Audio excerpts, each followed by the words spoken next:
ವಿರಾಟ್ ಕೊಹ್ಲಿ ಭೇಟಿಗೆ ಕೋಲ್ಕತ್ತಾ ಪಿಚ್ಗೆ ನುಗ್ಗಿ ಬಂದ ಅಭಿಮಾನಿ, ಕಾಲಿಗೆ ಬಿದ್ದು ತಬ್ಬಿಕೊಂಡು ಖುಷಿಪಟ್ಟ ಫ್ಯಾನ್ಸ್.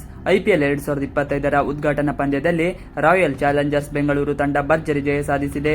ಹಾಲಿ ಚಾಂಪಿಯನ್ ಕೋಲ್ಕತ್ತಾ ನೈಟ್ ರೈಡರ್ಸ್ ತಂಡವನ್ನು ಅವರದೇ ತವರಿನಲ್ಲಿ ಮಣಿಸಿ ಸೀಸನ್ 18ರಲ್ಲಿ ಶುಭಾರಂಭ ಮಾಡಿದೆ.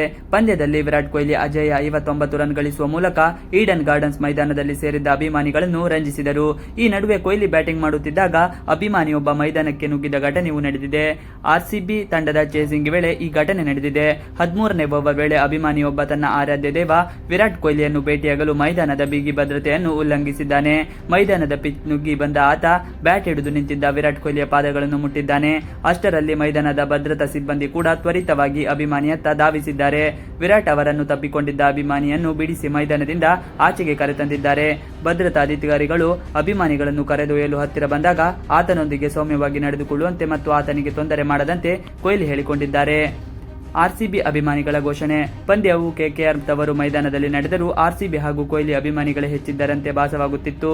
ಇದು ಐಪಿಎಲ್ 18ನೇ ಆವೃತ್ತಿ. ಮತ್ತೊಂದೆಡೆ ಕೊಹ್ಲಿಯ ಜೆರ್ಸಿಯ ಸಂಖ್ಯೆ ಕೂಡ 18. ಪ್ರಸ್ತುತ ಆವೃತ್ತಿಯ ಋತುವಿನ ಆರಂಭದ ಪಂದ್ಯದ ಸಮಯದಲ್ಲಿ ಕ್ರೀಡಾಂಗಣದಲ್ಲಿ ಜೋರಾಗಿ ಆರ್ಸಿಬಿ ಎಂಬ ಘೋಷಣೆಗಳು ಕೇಳಿಬಂದವು. ಪಂದ್ಯಗಳಲ್ಲಿ ಮೊದಲ ಬ್ಯಾಟಿಂಗ್ ನಡೆಸಿದ ಕೆಕೆಆರ್ 174 ರನ್ ಗಳಿಸಿತು. ಸ್ಪರ್ಧಾತ್ಮಕ ಮೊತ್ತ ಚೇಸಿಂಗ್ ಮಾಡಿದ ಆರ್ಸಿಬಿ 16.2 ಓವರ್ಗಳಲ್ಲಿ 3 ವಿಕೆಟ್ ಕಳೆದುಕೊಂಡು 177 ರನ್ ಗಳಿಸಿ ಗೆಲುವಿನ ನಗೆ ಬೀರಿತು. ಆರಂಭಿಕರಾದ ವಿರಾಟ್ ಕೊಹ್ಲಿ ಮತ್ತು ಫಿಲ್ ಸಾಲ್ಟ್ ಪವರ್ ಪ್ಲೇನಲ್ಲಿ 75ಕ್ಕೂ ಹೆಚ್ಚು ರನ್ ಗಳಿಸುವ ಮೂಲಕ ಆರ್ಸಿಬಿಗೆ ಉತ್ತಮ ಆರಂಭ ನೀಡಿದರು.